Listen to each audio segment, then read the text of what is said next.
It is often said that your future is not created by your circumstances, but by your mindset.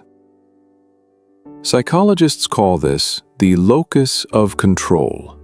People who believe they control their decisions tend to grow faster. Those who blame outside forces often remain stuck. Even leaders like Steve Jobs and Elon Musk have spoken about ownership, not just owning companies, but owning responsibility.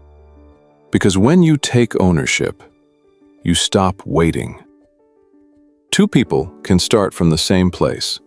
One moves forward, the other remains stuck. What makes the difference? Is it opportunity? Is it education? Or is it something invisible? Today, I want to share a simple story. It is not about luck. It is not about money. It is about responsibility. And maybe you will see yourself in it. In a busy city repair shop, there worked a man named Robert. Robert was talented. He understood engines better than most people. He solved problems quickly. But he never moved ahead in life. Not because he lacked skill, but because he lacked ownership. Nothing was ever his fault. If business was slow, it was the economy. If customers complained, they were unreasonable. If his salary was low, his boss was unfair. He often said, "I could succeed if people were different." And slowly, that sentence became his truth. The more he repeated it, the more powerless he felt. One afternoon, a new customer walked into the shop. He was calm, well-dressed, confident. Robert repaired his car quickly. When it was done, the customer asked, "Do you own this shop?" Robert frowned. No, my boss does. I just work here. The man looked around. Tools were scattered. The floor was dusty. The front desk was messy. Then he asked quietly, "If you worked like you owned this place, do you think your life would look different?" Robert gave a short laugh. What difference would that make? It's not my shop. The man smiled slightly. Exactly. And he left. But those few seconds stayed longer than the conversation. That night, Robert could not stop thinking. If you worked like you owned this place. He tried to ignore it, but something inside him felt uncomfortable. For the first time, he noticed the mess. He noticed customers waiting longer than necessary. He noticed the small mistakes he used to ignore. And then, he noticed something worse.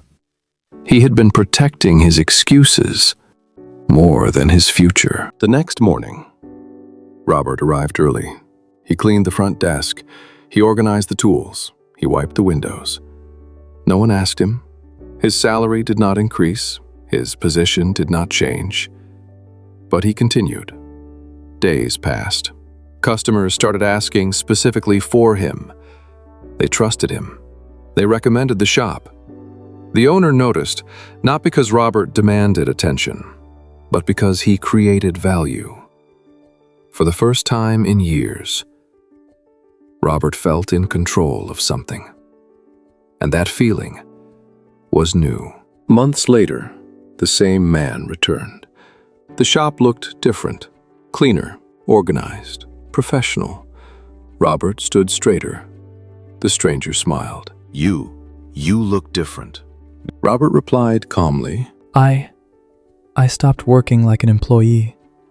I started working like an owner. "And what changed?" Robert replied calmly. My mindset. Within a year, the owner decided to retire. He had two choices: sell the shop or trust the man who already treated it like his own. He chose Robert, the same man who once said, "It's not my shop," now unlocked the doors with his own keys. But here's the truth. Robert did not become an owner the day he signed the papers. He became an owner the day he stopped blaming others. The title came later. The mindset came first. The world does not reward excuses. It rewards ownership.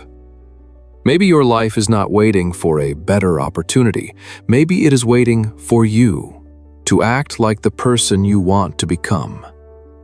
Ask yourself, are you working like a victim or like an owner? Follow the rare you for more powerful and inspiring stories that remind you who you really are.